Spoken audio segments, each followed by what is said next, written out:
तरह के फोटो लगा के वायरल करना क्या उचित नहीं है। अब आपके मन में सवाल होगा कि वो शक्तियां, वो ताकतें कौन सी हैं? क्या सचमुच भगवान हनुमान आकर के उनको बताते हैं जैसे वो बालाजी का नाम लेते हैं? मेरा उत्तर है नहीं। भगवान हनुमान इतने सस्ते नहीं है कि वो किसी को आकर के बताएं कि सामने वाले के मन में क्या चल रहा है। अब वो शक्तियां देख लीजिए कौन सी है। सबसे पहला नाम है, एक सिद्धि है जिसका नाम है कर्ण पिशाचिनी सिद्धि। कर्ण पिशाचिनी सिद्धि, ठीक है। हो सकता है आप मेरे को बेवकूफ कहें, लेकिन आप इस सिद्धि के बारे में गूगल में सर्च करना कि कर्ण पिशाचिनी सिद्धि क्या होती है। दरअसल ये जो सिद्धि होती है तांत्रिक विद्या होती है। कुछ मंत्र उच्चारण का आपको गहन अध्ययन करना पड़ता है, सालों साल इस तपस्या के अंदर लग जाते हैं। इसके बाद एक अलौकिक शक्ति होती है, एक देवी होती है, इसको कर्ण पिशाचिनी माता कहते हैं। कहते वो कान में आकर के बैठ जाती है। जो इस तपस्या को करता है उसके कान में भयंकर दर्द होता है। अगर आपको पूरी विधि जाननी है तो आप YouTube पर सर्च करिएगा कर्ण पिशाचिनी विधि, या फिर गूगल में सर्च करिएगा, आपको पूरा पता चल जाएगा कैसे कैसे इसकी विद्या करनी होती है। वो मैं उस चक्कर में नहीं पड़ना चाहता, मैं आपको सिर्फ बताना चाहता हूं कि पंडित धीरेन्द्र कृष्ण शास्त्री कैसे जानने का काम करते हैं। अब ये मंत्रोच्चारण से कठिन तपस्या होती है, उस कठिन तपस्या के मंत्रों के हवान से वो देवी आकर के कान में सब बताने का काम करती है कि सामने वाला कौन है, किस गांव से आया है, क्या काम करता है। अब एक और दिलचस्प मामला इसके अंदर, जब मैंने इसके बारे में अध्ययन किया तब पता लगा कि सामने वाले व्यक्ति के बारे में लाइव नहीं बता सकते कि ये कहां से आया, क्या कर रहा है, लिख के बताना पड़ता है। ये भी एक, नहीं तो अगर इस तरह का नियम अगर वो तोड़ेंगे, अगर सामने वाले के बारे में लाइव बता देंगे, कहते हैं कि ये देवी जो शक्तियां जो है ये कभी नहीं आती। अपने नवरात्रों के अंदर विद्याओं का जिक्र सुना होगा, 10 महाविद्याएं हैं। 10 महाविद्याओं में से एक 9वीं महाविद्या जिसका नाम है कर्ण मातंगी साधना।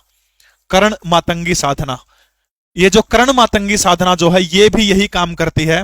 मां मातंगी जो है का काम क्या करती है, मां मातंगी जो साधक कर्ण मातंगी यंत्र होता है, किसका भी एक मंत्र उच्चारण के साथ में पूरी विधि आपको गूगल यूट्यूब पे मिल जाएगी कि कर्ण मातंगी साधना क्या होती है।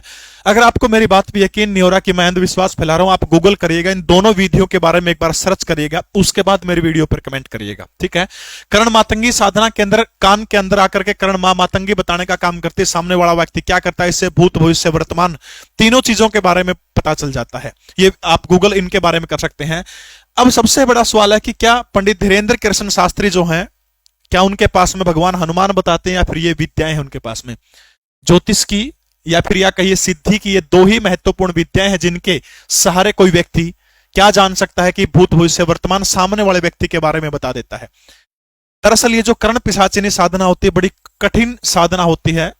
शास्त्रों के अंदर इसके बारे में जब मैंने अध्ययन किया तो कहते हैं कि यह साधना करने वाला व्यक्ति नरक भोगता है, या फिर उसका जो जिंदगी का अंतिम पड़ाव होता है वो इतना भयंकर होता है, वो इतना दुसावर होता है कि हर किसी को नहीं करनी चाहिए। इसलिए हो सकता है बाबा धीरेन्द्र शास्त्री इन विद्याओं के बारे में न बता के सीधे भगवान हनुमान की पूजा प्रेरित करने के लिए कहते हैं। सिर्फ साधक को वो आवाज सुनाई देती है, सिर्फ साधक को। अब आपके मन में एक प्रश्न होगा कि धीरेन्द्र शास्त्री आतंकवादी घटनाओं के बारे में क्यों नहीं बताते, कोरोना जैसी विश्वव्यापी महामारी आई उसके बारे में धीरेन्द्र शास्त्री ने क्यों नहीं बताया? दरअसल ये जो विद्याएं होती है, चाहे मैं कर्ण पिशाचिनी की बात करूं, मां मातंगी साधना की बात करूं, ये कान में आकर के जो व्यक्ति सामने आता है, जिस व्यक्ति का चेहरा सामने होता है, आपने कई बार इनकी वीडियो आपने देखी होगी तो कई बार कहते हैं जरा जोर से ऊंचा बोलो। एक पंडोकर सरकार के बाबा हैं, मां तारा देवी दिव्य दरबार है, उड़ीसा में एक दिव्य दरबार, बहुत सारे दरबार आपको मिल जाएंगे, ठीक है। वो कहते हैं थोड़ा ऊंचे बोलो, क्योंकि उनको कान में वो देवी की आवाज आती है। इसलिए जो व्यक्ति सामने आता है और सामने वाले व्यक्ति के मन में जो सवाल है सिर्फ वही बता सकते हैं, भविष्य वाली घटनाओं के बारे में नहीं बता सकते। क्या इसकी जिंदगी में पीछे क्या क्या हुआ, सिर्फ उतना ही बता सकते हैं। ये भविष्य के बारे में इनको जानकारी नहीं होती, सिर्फ अपने तुक्के से अनुभव के आधार पर ये लोग बताने का काम करते हैं। तो इन विद्याओं के दम पर पंडित धीरेन्द्र ब्रह्म शास्त्री जो हैं वो सनातन का प्रचार करने का काम कर रहे हैं। 1% भी अंधविश्वास नहीं है, पाखंड नहीं है। हाँ, पहले गूगल करिएगा इनके बारे में, हो सकता है आप नहीं मानेंगे, क्योंकि ये सिद्धियां बड़ी कठिन सिद्धियां हैं। कोई भी व्यक्ति इनको प्राप्त कर सकता है, बशर्ते इनके नियम आपको, जो नियम है वो नियम आपको उनके फॉलो करने पड़ेंगे। पूरी विधि आप गूगल यूट्यूब में सर्च करेंगे, आपको उसकी पूरी की पूरी विधि मिल जाएगी। अगर आप भी करना चाहते हैं तो ये विधि कर सकते हैं। भूत भविष्य वर्तमान की जानकारी, भूत की जानकारी पूरी की पूरी आपको हो जाएगी। ये गारंटी बहुत सारे लोग लेते हैं, आपको YouTube पे बहुत सारे लेक्चर इनके बारे में मिल जाएंगे। तो ये थे आज की कहानी, पंडित धीरेन्द्र शास्त्री। आपको कहानी कैसे लगी कमेंट जरूर करिएगा। जय हिंद, भारत माता की जय।